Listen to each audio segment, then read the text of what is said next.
श्रावण मासाच्या पावन पर्वात दररोज अनुभवूयात संत साहित्याचे अभ्यासक आणि महाराष्ट्रातील ख्यातनाम व्याख्याते प्राध्यापक शिवाजीराव भुकेले यांचे ज्ञानेश्वरी भावदर्शन, अर्थात ज्ञानेश्वरीच्या सर्व 18 अध्यायांचं सहज सोप्या भाषेत भावार्थ दर्शन तुमच्या आवडत्या आर चॅनलवर दररोज सकाळी 8, दुपारी 1:30 आणि रात्री 8 वाजता सहकुटुंब पाहायला विसरू नका.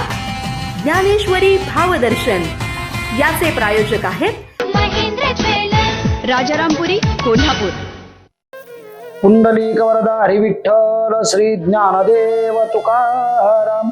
पंढरीनाथ भगवान की जय. माऊली ज्ञानेश्वर महाराज की जय. जगद्गुरु तुकोबाराय महाराज की जय. श्री विनायकं गुरुर्नौमि साखरे नाम विश्रुतम्. येषां चरण सानिध्या जीवा मुक्ता भवन्ति. साखरे वंश विख्यातं ज्ञानदान परायणम्. श्री विनायकं गुरुर्वंदे भवबंध विमुक्तये. ज्ञान प्रताप विलसत वचनामृतंच. अद्वैत भाव पटुता महित बुद्धी रहस्य. ज्ञानेश्वरस्तु भगवान अवतीर्ण एव. श्री रंगनाथ गुरुराज नमोस्तुतोभ्यं. श्री रंगनाथं गुरुराजवर्यं मुमुक्षु नाम ज्ञानदानैक दक्षं. प्रभावती क्षेत्र निवासिनंतं नमामि वेदांतमिदं वरिष्ठं. रामकृष्ण हरी माऊली. काल आपण पाहिलं समाजाचं सारथ्य जर विचारवंताच्या हातात गेलं तर देखे प्राप्तार्थ झाले तरीही पैलतीरी पोहोचले अशी अवस्था हे विचारवंत समाजाची निर्माण करण्याचं काम करतात. ते अलौकिक जीवनात रममान होत असताना सुद्धा लौकिकाचा त्याग करत नाहीत. लौकिक जीवनाला स्पर्श करत करत ते पुढे जाण्याचं काम करतात. याचा साधा सरळ अर्थ हा आहे, माणसात राहतात, माणसासारखं जगतात आणि माणसाच्या ज्या सुखदुःखाच्या भावना आहेत ते समजावून घेण्याचं काम करा. श्रोत्यांनो, माणसापासून फटकून राहणारा संन्यासी, योगी, तपस्वी, संत, महंत, स्वामी, बुवा मला जसं आवडत नाही तसं तुम्हालाही आवडणार नाही. कारण माणसातले दोष जर कमी करायचे झाले तर तुम्हाला माणसात जावं लागेल. आणि काही रंग घडत असतात हो, या रंगाला खूप घासावं लागतं. माणसामध्ये काही हे घनीभूत झालेले रंग आहेत दोषांचे, त्यांना घासण्यासाठी ज्ञानवंतांनी आपलं ज्ञान, ज्ञानवंतांनी आपली वाणी, ज्ञानवंतांनी आपली करणी झिजविण्याचं, तसं करण्याचं काम जे आहे हे काम केलं पाहिजे. ज्ञानवंत मी काल म्हटल्याप्रमाणे मुक्त झाले, विमानात बसून वैकुंठाला गेले. समाजाला काय उपयोग झाला? या समाज जीवनाला ज्ञानवंताचा जर उपयोग व्हायचा असेल तर माऊली म्हणते प्राप्त्यार्थ, तुम्हाला जे प्राप्त झालं ते या जगाला देण्याचं काम करा. सेवितो हा रस, वाटितो अनिका, घ्यारे होऊ नका रानभरी, पळू नका इकडं तिकडं. ज्याचं मी सेवन केलंय त्या रसाचं किंवा त्या अनुभवाचं प्रकटीकरण मी तुमच्या समोर करतोय. तो अनुभव घ्या, रानभरी होऊ नका. सायरा वायरा पळून ज्या विषय विकाराचं जे अरण्य आहे या अरण्यामध्ये जाऊ नका, असा सदुपदेश केवळ तुकोबांनी, ज्ञानोबांनी आपल्याला देण्याचं काम केलं असं नाही. मुळात ज्ञानेश्वरीतलं अध्यात्म काय सांगतं? ज्ञानेश्वरीतलं अध्यात्म आपल्याला पहिल्यांदा मनुष्याने मनुष्यत्वाला जाग करणं हे सांगतं. मनुष्यातलं देवत्व जर जाग व्हायचं झालं तर त्यातलं माणूस पण आधी जागा व्हायला पाहिजे हो. तो जर जनावर राहिला, तो जर पशुच राहिला तर तो डायरेक्ट देवत्वापर्यंत जाईल कसा? ज्ञानेश्वरी एक पाठीमागे ओवी आलेली आहे माऊलीची की देखे उपलवना सरिसा, पक्षी फळाशी झोंबे जायसा, नरू केवी पाळवी तैसा. या ओवीचा सोपा अर्थ हा की झाडाला लागलेलं फळ जर पक्ष्याला हवा असेल तर पक्षी आकाश मार्गाने येतो, पटकन त्या फळावर बसतो, चोंच मारतो, जेवढं फळ चाखायचं असेल तेवढं चाखतो आणि निघून जातो. माणसाने ठरवलं मला हे फळ पाहिजे, मग माणसाने आकाश मार्गाने जाऊन 2 मिनिटात फळ घ्यावं का? तसं केलं तर माणसाची हानी होईल. माऊली म्हणते ते फळ माणसाला पाहिजे असलं झाडाजवळ जावं लागेल, झाडाचा बुंदा खोड वगैरे असेल ते चढून जावं लागेल, ज्या फांदीवर ते फळ लागले त्या फांदीपर्यंत पोहोचावं लागेल, फळ तोडावं लागेल, ज्या मार्गाने वर गेला त्या मार्गाने खाली यावं लागेल. म्हणजे 20 फुटावरून फळ मिळालं म्हणून खाली उडी मारली तर फळही गेलं आणि देहही गेला अशी अवस्था होईल. तर ज्या मार्गाने गेला त्या मार्गाने परत यावं लागेल. माऊली म्हणते नरू केवी पावे. नरू म्हणजे मनुष्य.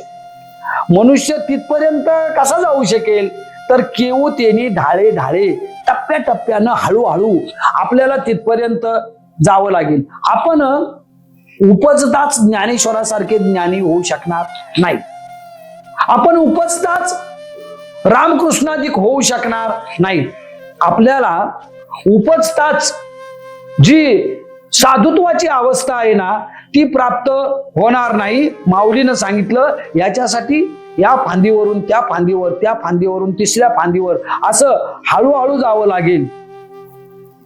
स्पीडच्या जमान्यात हळूहळू जाण्याची गोष्ट आपण विसरून गेली आणि त्यामुळं आपल्याला तिथं गेल्याबरोबर त्याचं फळ मिळालं पाहिजे. म्हणजे त्या साधूकडे गेलो की तो ज्या अवस्थेला प्राप्त झाला ती लगेच आपल्याला प्राप्त झाली पाहिजे. अशी गडबड जेव्हा होते ना तेव्हा ऍक्सिडेंट होतात. तेव्हा जो देह आहे हा देह पडला जातो. माऊलीनं हा जो सांख्याचा, हा जो ज्ञानाचा नियम सांगितलेला आहे तो नियम हे सांगतो की ज्ञान प्राप्त झाल्यानंतर सुद्धा ज्ञान जिरवणं, ज्ञान मुरवणं आणि ज्ञान पाझरणं ही गोष्ट अतिशय महत्वाची आहे. म्हणून पुढे एक माऊलीने ओळी सांगितली, ते ज्ञान पैगा बरवे जरी मनी आथी आणावे तरी संताया भजावे सर्वस्वेशी. या ओळीचं विश्लेषण आपण या अध्यायाच्या निमित्तानं करणारच आहोत. त्या अगोदर या अध्यायाला प्रारंभ करण्यापूर्वी ज्ञानोबा माऊलीनं आपल्या रसाळ वाणीनं श्रीकृष्णाच्या श्रीमद भगवद्गीतेची वैश्विक पातळीवरची जी आजपर्यंतची अलौकिक लोकप्रियता आहे त्या लोकप्रियतेचं वर्णन करण्याचं काम केलं. पहिलीच ओवी आहे की आजी श्रवण इंद्रिया पाहिले, जे गीता निधान देखिले, ते स्वप्नची तुकले साच्या सरीसे. एखादी गोष्ट चांगली म्हणजे चांगले स्वप्न पडणं हे सुद्धा चांगल्या माणसाचं लक्षण आहे. तुम्हाला आम्हाला दुसऱ्याच्या वाईटाची आपल्या चांगल्याची पडलं तर हेही वाईटाचं लक्षण आणि भयानक स्वप्न पडणं हेही वाईटाचं लक्षण. समाज जीवनाच्या उद्धाराची चांगली स्वप्न जी माणसं मनानं सज्जन असतात तीच पाहू शकतात. आणि मनानं सज्जन असणाऱ्या नव्हे, महाराष्ट्रात सज्जनतेचा सुकाळ करणाऱ्या ज्ञानियाचा राजा ज्ञानोबांनी इथं म्हटलं की स्वप्नात एखादी चांगली इच्छा व्यक्त करावी आणि ती पूर्ण व्हावी. तशी श्रीमद भगवद्गीता श्रवण इंद्रिया पाहिले, कानाचं हे भाग्य आहे की ज्या भाग्याच्या द्वारा प्रत्यक्ष श्रीकृष्णाच्या वाणीतून 700 श्लोकाच्या रूपानं प्रकट झालेली श्रीमद भगवद्गीता भावार्थ दीपिकेच्या अर्थात ज्ञानेश्वरीच्या रूपानं मी आपल्यापर्यंत आणण्याचं काम करत आहे. मी श्रवण इंद्रियांना जे सुख आहे हे सुख देण्याचं काम जे आहे ते काम करीत आहे. गीता निधान देखील, निधान म्हणजे ठेवा, निदान म्हणजे अचानक होणारा लाभ, निदान म्हणजे जे कधी कल्पनेत नव्हतं ते मिळणं. श्रीमद भगवद्गीता केवळ अर्जुनाच्या दृष्टीने नव्हे तर सकल जनांच्या दृष्टीनं अशी निधान आहे. जे निदान स्वप्न वाटणाऱ्या सृष्टीला सत्य करण्याचं काम करते. जे निदान जे स्वप्नातही नव्हतं त्याला देखील सत्याच्या रूपानं आमच्यात आणण्याचं काम करते. या निधानाला जर प्राप्त व्हायचं झालं तर मी आपल्याला आता सांगितली ओवी, बरवं ज्ञान आहे. या बरव्या ज्ञानापर्यंत पोहोचायचं असेल तर जसा कालपर्यंत आपण एक स्वधर्म बघितला, कालपर्यंत आपण काही कर्म बघितली, ते निष्काम कर्म वगैरे सगळे असतील, तसंच जीवन हा एक यज्ञ आहे. आणि या यज्ञाचं या अध्यायाच्या पहिल्या प्रस्तावनेच्या ओव्या संपल्या की ज्ञानोबा माऊलीनं या जीवन यज्ञाचं वर्णन करण्याचं काम केलेलं आहे. या अध्यायात महत्वाच्या दोन संकल्पना आहेत. एक या यज्ञाचं वर्णन आणि दुसरं ईश्वराचं अविनाशित्व. या दोन्ही संकल्पनेला घेऊन ज्ञानोबा माऊली या अध्यायाच्या निमित्तानं पुढे गेलेले आहेत. तेव्हा यज्ञाचा जर विचार केला आपण तर तुकाराम महाराजांचा एक अभंग आहे, नाम घेता वाट चाली यज्ञ पाऊला पाऊली. इथं यज्ञ हा संदर्भ आलेला आहे. दुसरा यज्ञाचा संदर्भ आपण जर लक्षात घेतला तर तो महाभारत किंवा आता श्रावणाच्या निमित्तानं गावागावामध्ये तुम्ही जे सगळे धार्मिक ग्रंथ वाचता, या धार्मिक ग्रंथामध्ये काही मध्ये पुत्र कामिष्ठी यज्ञ, काही पर्जन्य कामिष्ठी यज्ञ, काही राजसूय यज्ञ असे यज्ञ आलेले आहेत. सगळ्या ग्रंथात हरिविजय असेल, पांडव प्रताप असेल वगैरे वगैरे जे ग्रंथ आहेत, या ग्रंथामध्ये या यज्ञांचं वर्णन केलेलं आहे. म्हणजे पांडवांनी केलेला राजसूय यज्ञ, या राजसूय यज्ञामध्ये राहिलेली अपूर्णता ज्याचं वर्णन तुकोबारायांनी आणि पुढे माऊलींनीही केलेलं आहे की पांडवांना सुद्धा या यज्ञाची अपूर्णता जाणवली. पर्जन्य कामिष्ठी यज्ञ आता तसे केले जात नाहीत सध्या, परंतु एक काळ होता की पर्जन्य राजांनी प्रसन्न व्हावं, पर्जन्याच्या देवतेनं आपल्यापर्यंत यावं म्हणून पर्जन्य कामिष्ठी यज्ञ केले जायचे. अनेक पिढ्या काही घराण्यात संतती नसायची, त्या संततीसाठी काही पुत्र कामेष्टी, कामेष्टी इच्छा, पुत्र मुलाची इच्छा पूर्ण करणारे यज्ञ जे आहेत हे यज्ञ केले जायचे. त्या यज्ञानंतर मग विश्व कामिष्टी आणि विश्व शांती हे यज्ञ आली. अलीकडच्या 100 वर्षामध्ये हे मागचे यज्ञ नाही झाले, म्हणजे पुत्र कामिष्टी, पर्जन्य कामिष्टी, राजसूय यज्ञ वगैरे नाही झाले, पण हे जे वैश्विक पातळीवरच्या यज्ञाचं वर्णन केलं ते झाले. मागच्या 100 वर्षात साधारणपणे पेशवाईच्या कालखंडानंतर, पेशवाईच्या कालखंडात या यज्ञ प्रथेला बळकटी देणाऱ्या काही संकल्पना ज्या आहेत या संकल्पना पुढे आल्या आणि या संकल्पनेमध्ये विश्व शांतीसाठी ही जे यज्ञ आहेत या यज्ञाचा प्रारंभ मध्यंतरी आपल्या कोल्हापुरातही झाला. आणि यासाठी एखाद्या कुंडामध्ये शेकडो लिटर तूप टाकणं, द्रव्य हवन करणं, मंडळीनं उच्च रावामध्ये मंत्र उच्चार करणं असे यज्ञाचे प्रकार. आता यानं तुम्ही मला विचारलं श्रोत्यांनो, विश्वाला शांती मिळाली की नाही या प्रश्नाचं उत्तर मात्र अनुत्तरित आहे. कारण हे 100 वर्षात पेशवाईपासून झालेले यज्ञ जर खरंच विश्वशांती देणारे असते तर भारताचं मानचित्र आज काहीतरी निश्चित वेगळं दिसलं असतं. म्हणजे हे यज्ञ पूर्णत्वाला नेतात की नाही हे मला माहित नाही. या ग्रंथांनी वर्णन केल्याप्रमाणे कदाचित आपल्याला ते जर माहित असेल तर एक माझं प्रामाणिक मत आहे, या यज्ञांची आज गरज नाही. हे माझं नाही, हे ज्ञानोबाचं, तुकोबाचं, एकोबाचं, चोखोबाचं, गाडगेबाबांचं मत आहे. त्यांनी हे वर्णन केलेलं आहे की या यज्ञाची गरज, अरे ज्याला तुपाचा थेंब आयुष्यात माहित नाही असे भुकेलेले आत्मे कुंडाच्या भोवतीनं तडफडत असताना तुम्ही हजारो लिटर तूप जर एखाद्या कुंडात ओतत असतील आणि धर्माय स्वाहा, यज्ञाय स्वाहा, शांताय स्वाहा असं जर म्हणत असाल तर या यज्ञाला काय अर्थ आहे? यज्ञच करायचा झाला तर ज्ञानेश्वरीत सुद्धा एक यज्ञ आलेला आहे, द्रव्य यज्ञ. द्रव्य धन, द्रव्य संपत्ती, संपत्ती हा यज्ञ आहे. पुढे मी आपल्याला सांगणार आहे, संपत्ती हा यज्ञ आहे असं ज्याला वाटतं त्याची संपत्ती दैवी होते. पुढे 16व्या अध्यायात माऊलीनं याचं सुरेख वर्णन केलेलं आहे. पण तोपर्यंत विचार केला तर द्रव्य यज्ञ, द्रव्य हा यज्ञ आहे. थोडासा आध्यात्मिक परिभाषा आहे ही, द्रव्य हा यज्ञ आहे. पण हे जर कळलं तर आज जो ब्लॅक मनीचा महापूर आलेला आहे तो आपोआप थांबेल. द्रव्य हे एक यज्ञ आहे हे जर वाटायला लागलं तर मी 1-2 दिवसापूर्वी आपल्याला जे म्हणलो, चांगलं काम करावं, चांगलं दाम मिळवावं, ही जी सज्जन माणसाची अपेक्षा आहे ना, या अपेक्षा फलद्रूप होतील. पण द्रव्य हा यज्ञ आहे असं जर वाटलं नाही तर मग त्या पुत्रकामिष्टी यज्ञाप्रमाणे, पर्जन्य कामिष्टी यज्ञाप्रमाणे सामान्य जनाची अवस्था झाल्याशिवाय राहणार नाही. या विश्वशांती यज्ञापेक्षा ज्ञानोबा माऊली म्हणतात द्रव्य यज्ञ करा. द्रव्य यज्ञ करा म्हणजे याचकाला दात्यानं काहीतरी देण्यासाठी तो याचक सत्पात्री असावा याचं वर्णन माऊलीनं या अध्यायात केलेलं आहे. या द्रव्य यज्ञाच्या रूपानं ज्याला द्यायचंय ना त्याला त्याची खरंच गरज आहे का? तुमच्याकडे पैसे जास्त झाले म्हणून त्याला देऊ नका. तुमच्याकडे धन जास्त झालं म्हणून त्याला देऊ नका. तुम्हाला पाप डायजेस्ट होत नाही, कुठंतरी पुण्याची टॅबलेट घेतली पाहिजे म्हणून त्या तीर्थक्षेत्रात जाऊन सोन्याचा पत्र्या मारून द्रव्य यज्ञ जो आहे तो खर्च करण्याचं काम करू नका. द्रव्य यज्ञ काय सांगतो?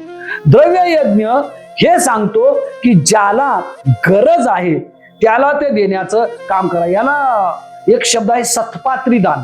सत्पात्री म्हणजे समोरचं पात्र हे योग्य आहे की नाही आणि आपली संपत्ती योग्य जागेवर जाते की नाही याचा विचार करणं आणि या विचाराच्या द्वारा द्रव्य यज्ञ, आपलं द्रव्य ही एक यज्ञातील समिधा आहे.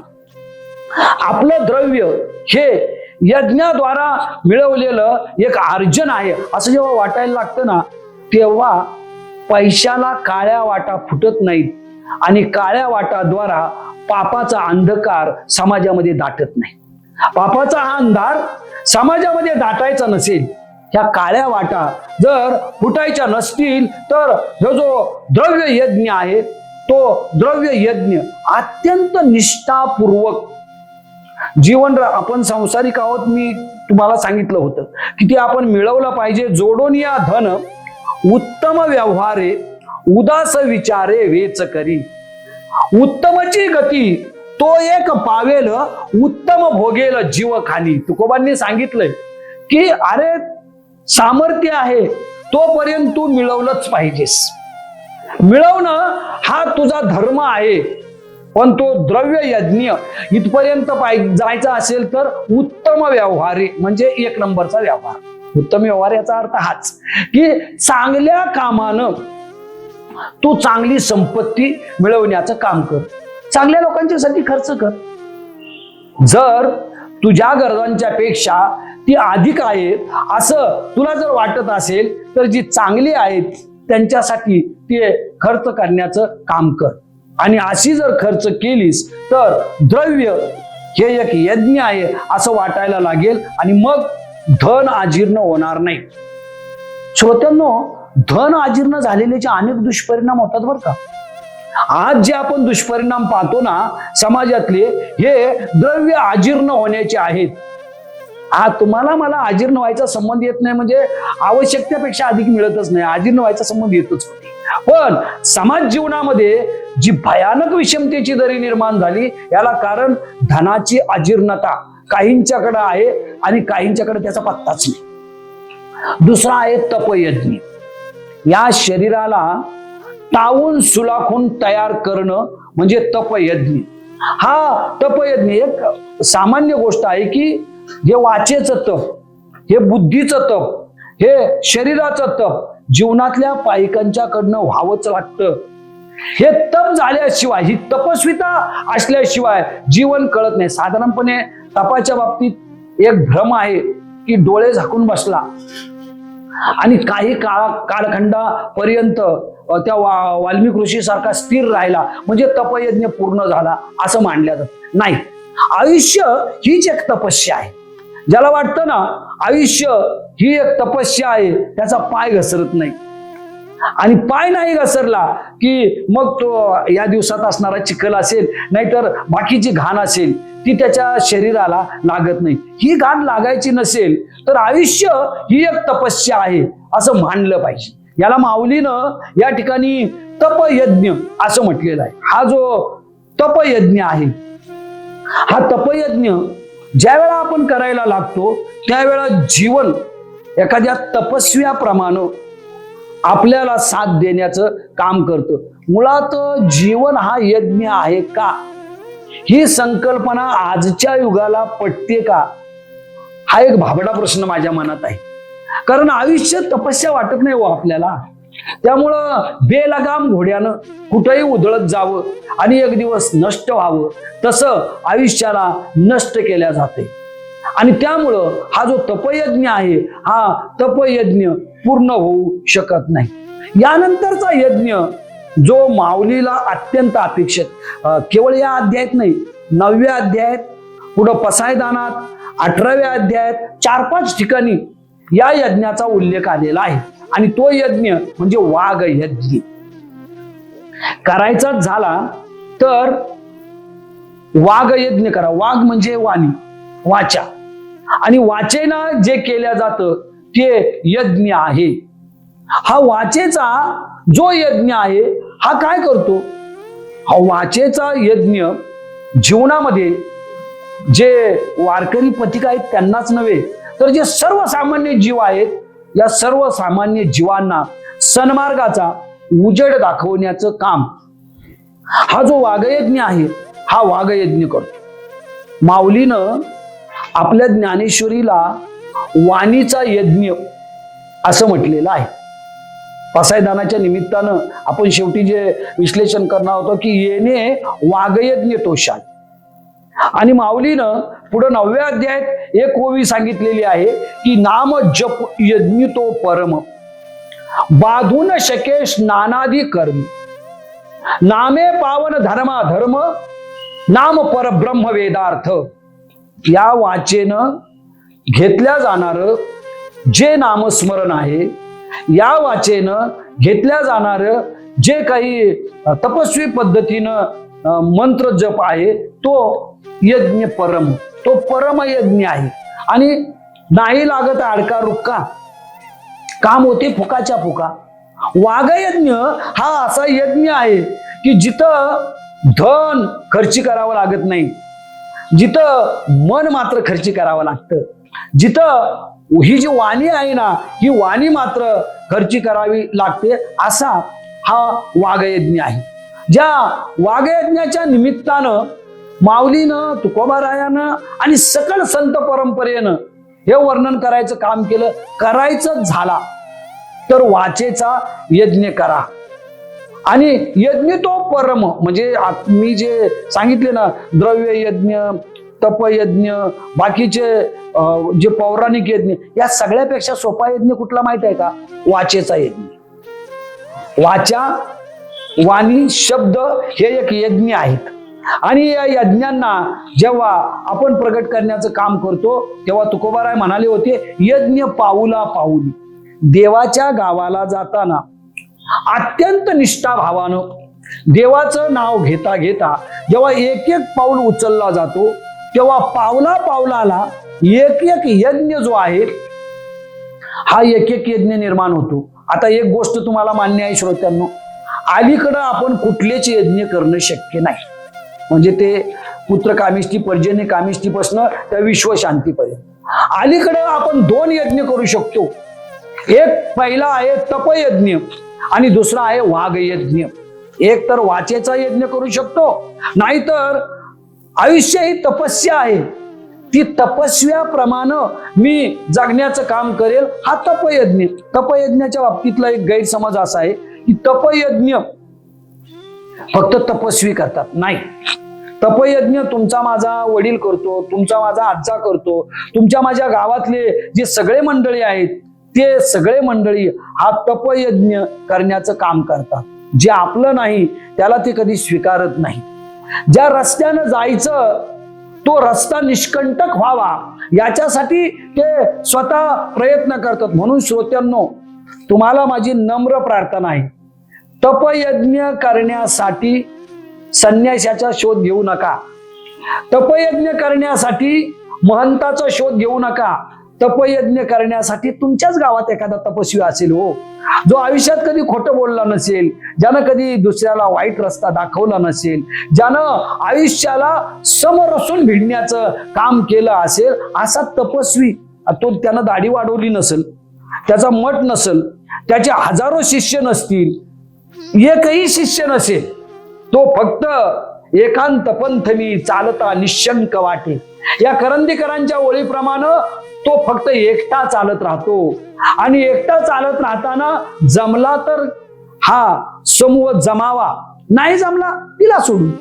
असा जो तपस्वी आहे ना, त्या तपस्व्याकडे जाऊन आयुष्य ही एक तपस्या आहे का हे जाणून घेण्याचं काम करतो. श्रोत्यांनो, भक्ती योगामध्ये जसा गणितात हातचा राहिल्यानंतर शेवटच्या स्टेप पर्यंत ते काही जमत नाही चुकल्यानंतर, तसं भक्तीचं आहे, तसं यज्ञाचं आणि कर्माचं आहे, ज्याचं वर्णन माऊली करतात की आपण हा हातचा ठेवतो. आपला गैरसमज आहे की मठ मंदिराच्या शिष्य आणि शिष्यांच्या टोळक्यात जो बसलेला आहे तो तपस्वी आहे, हा गैरसमज आहे आपला. आणि त्यामुळं आपण हा तपयज्ञ पूर्ण करू शकत नाही. राहिला प्रश्न वाघ यज्ञाचा, वाचेचा यज्ञ. या वाचेच्या यज्ञाला त्या वाल्मिकाचा प्रसंग आपल्याला माहित आहे. ब्रह्मकुमार नारदाने जेव्हा त्याला सांगितलं, अरे बाबा एवढं पाप केलंस, जा निदान पत्नीला विचार, मुलांना विचार, एक 10%, एक 2%, 5% वाटेकरी ते आहेत का? एवढ्या पापानं आजपर्यंत नको ते व्यवहार तू करण्याचं काम केलं, जाऊन विचार त्यांना. गेला विचारायला, पत्नीला विचारलं. पत्नी म्हटली, तुम्ही काय करता आणि कुठून आणता हे तुम्हाला मी आतापर्यंत विचारलं का? नाही. तुम्ही माणसं मारून आणलं, तुम्ही माणसाकडे भीक मागून आणलं की तुम्ही काम करून आणलं हे मला माहित नाही, आणि त्यामुळं तुमच्या पापात मी वाटेकरी होणार नाही. मुलं म्हणायला लागली, आम्हाला माहितच नाही, घरामध्ये येतोय, आम्ही त्याचा उपभोग घेतोय, त्याच्यामुळं आम्हाला माहित नाही. आता शेजाऱ्या पाजाऱ्याचा प्रश्नच नाही हो, बायका मुलांची ही अवस्था, तर बाकीच्यांची काय? पश्चाताप दग्ध झाला वाल्मिकी. आणि नारदापर्यंत गेला आणि म्हणाला, नारदा कुणीच वाटेकरी व्हायला तयार नाही.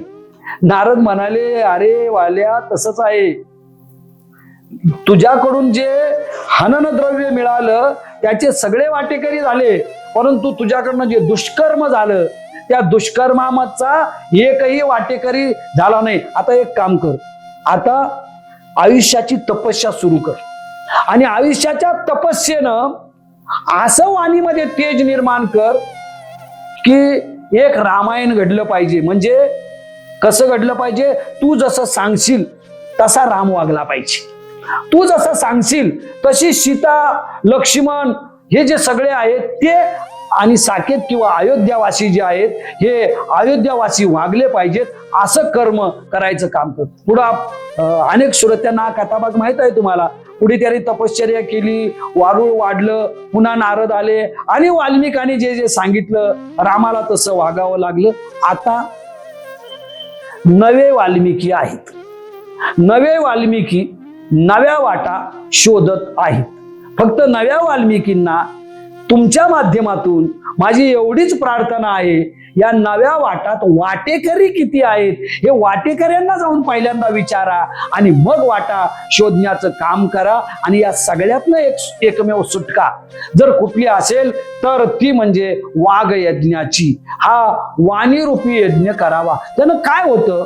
वाणीरूपी यज्ञ केल्यानं बुद्धी शुद्ध होते, वाचा शुद्ध होते, आणि शरीर शुद्धीकरणाची जी प्रक्रिया आहे ती प्रक्रिया आपोआप सुरू होते. कोरोनाच्या काळामध्ये एक मेसेज फिरत होता, आपण सगळ्यांनी तो मेसेज बघितला असेल, वाचला असेल, की ऑक्सिजन लेवल जी आहे ही लेवल ज्यानं 99 वेळा विठ्ठल विठ्ठल उच्च रवानं म्हटलं, ज्यानं 110 वेळा म्हटलं, ज्यानं 150 वेळा म्हटलं, जेवढ्या प्रमाणामध्ये विठ्ठल विठ्ठल विठ्ठल विठ्ठल विठ्ठल हा स्वर वाढत जाईल तेवढ्या प्रमाणामध्ये ऑक्सिजन लेवल हळूहळू कमी. आता याला वैज्ञानिक आधार किती होता किती नाही, कुणी ट्रायल केली हे मला माहित नाही, परंतु एक गोष्ट मात्र निश्चित आहे की वाणीरूपी यज्ञामध्ये तुम्ही प्रयोग करा ना. ज्यावेळेला तुम्ही वी म्हणाल त्यावेळा वर जे सहस्रार आहे त्याच्यामध्ये एक संकुचित अवस्था निर्माण होते. ज्यावेळेला ठ म्हणाल त्यावेळेला कंठामध्ये घंटी वाजल्यासारखं होतं आणि ज्या वेळा ल म्हणाल त्यावेळा अंतकरणात खाली काहीतरी पाझरल्यासारखं होतं असा विठ्ठल. ज्या विठ्ठलाला वाणीरूपी यज्ञाच्या द्वारा ज्ञानदेवांनी सर्व प्रिय करण्याचं काम जे आहे हे केलं. तुकोबांनी सर्व प्रिय करण्याचं काम केलं. कसं? साध्या मंत्र जपानं, साध्या त्याचं जे नाव आहे हे नामस्मरण घेतल्यानं ही जी पवित्रता आहे ही पवित्रता बाधू न शके स्नानादी कर्म. हा जो वाघयज्ञ आहे या वाघयज्ञामध्ये आपल्याकडे परंपरा कशी आहे? सकाळी लवकर उठावं, स्नान संध्या करावी आणि मग त्याचं नाव घ्यावं. विचार करा, 4 दिवस तुम्हाला आंघोळ करायला वेळ मिळाला नाही, 4 दिवस मंदिरच भेटलं नाही कुठं, जिकडं तिकडं स्मशानं आहेत, जिकडं तिकडं वाईट आहे असं समजा असं आहे. आणि अशा अवस्थेमध्ये आपण रामकृष्ण हरी गोविंद माझ्या नामाचे निखळ प्रबंध या जे आपल्याला सुचेल ते, कधी ते रामाच्या कधी ते कृष्णाच्या, कारण याच अध्यायात पुढे भगवंतानी वर्णन केलेलं आहे. या सगळ्यामध्ये मी आहे. म्हणजे हिंदू धर्मामध्ये ज्या 33 कोटी देवाची संकल्पना सांगितलेली आहे या 33 कोटींच्या मध्ये कधी अणुच्या, कधी रेणूच्या, कधी परिणामूच्या, तर कधी प्रेरणेच्या रूपानं मी आहे याचं भगवंताने वर्णन केलेलं आहे. पण आपल्याकडं स्नान संध्या झाल्यानंतरच त्याचं नाव सार्थकी लागतं. त्यामुळं होतं काय, देवळाच्या दारात गजर चालतो. आता श्रावणाच्या निमित्तानं या सोमवारपासून शेवटच्या सोमवारपर्यंत आणि मधल्या प्रत्येक दिवसागणी आपल्याला देवळाच्या नावात दारासमोर खूप मोठा गजर चाललाय असं आपल्याला दिसेल. देवाच्या दारात गजर चालतो तेव्हा घरापर्यंत हा गजर पोहोचला पाहिजे ना, तिथं अंधार पडता कामा नये. आणि हा अंधार पडायचा नसेल तर मी तुम्हाला काल एक ओवी सांगितली होती, तुम्ही नियमामध्ये शरीराला करकचून बांधू नका. तुम्ही व्रतामध्ये या शरीराला कृश करून नष्ट करण्याचं काम जे आहे ना हे काम करू नका. तर तुम्ही काय करा, ज्याला सहज योग असं म्हटलेलं. सहजयोग म्हणजे सहजासहजी तुमच्या वाणीला सहजासहजी जे सुस्त ते नाम घेण्याचं काम करा. ते नाम जर तुम्ही घेतलं तर मग हा जो चाललेला गजर आहे ना या गजरापेक्षा ते नाम तुमच्यापर्यंत पोहोचेल. तुम्ही किती वेळा स्नान केलं, आता मी बुक्का अष्टगन लावलाय, तसं तुम्ही भस्म लावला का, तुम्ही आबीर लावला का, तुम्ही गुलाल लावला का, याच्याशी आणि नावाशी काहीही संबंध नाही. संबंध काय आहे, जो नाव घेतो तो आयुष्याला तपस्या मानतो का. आणि जर आपण आयुष्याला तपस्या मानत असू तर या नावानं निश्चितच प्रभू चैतन्याचं जे दिव्य साम्राज्य आहे हे दिव्य साम्राज्य प्रकट झाल्याशिवाय राहत नाही. म्हणजे अमावस्याच्या रात्री स्मशानभूमीत रात्री 12 वाजता घेतलं तरीही ते आपल्याला फल देणारच, आणि स्नान संध्या करून घेतलं तरीही ते देणारच. फक्त ते घेणं महत्वाचं आहे. नामे पावन धर्माधर्म, हे जे धर्म अधर्म या ज्या संकल्पना आहेत ना या सगळ्यांना पावन करण्याचं काम या नामाद्वारा केल्या जातं. आणि माऊली म्हणतात तेच खरं परब्रह्म आहे. हा आहे वाघयज्ञ. जो वाघयज्ञ ज्ञानोबानी आपल्या ज्ञानदेवीच्या रूपानं प्रकट करण्याचं काम केलं आणि ज्ञानेश्वरी भावदर्शनाच्या रूपानं आपण तुमच्यापर्यंत घेऊन येत आहोत.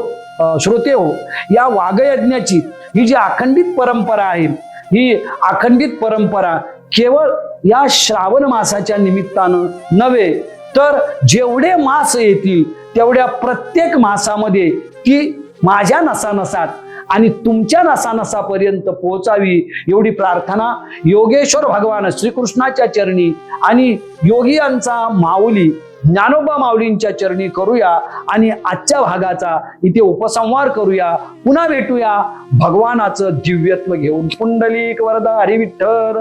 श्री ज्ञानदेव तुकाराम पंढरीनाथ भगवान की जय, माऊली ज्ञानेश्वर महाराज की जय, जगद्गुरु तुकोबाराय महाराज की जय.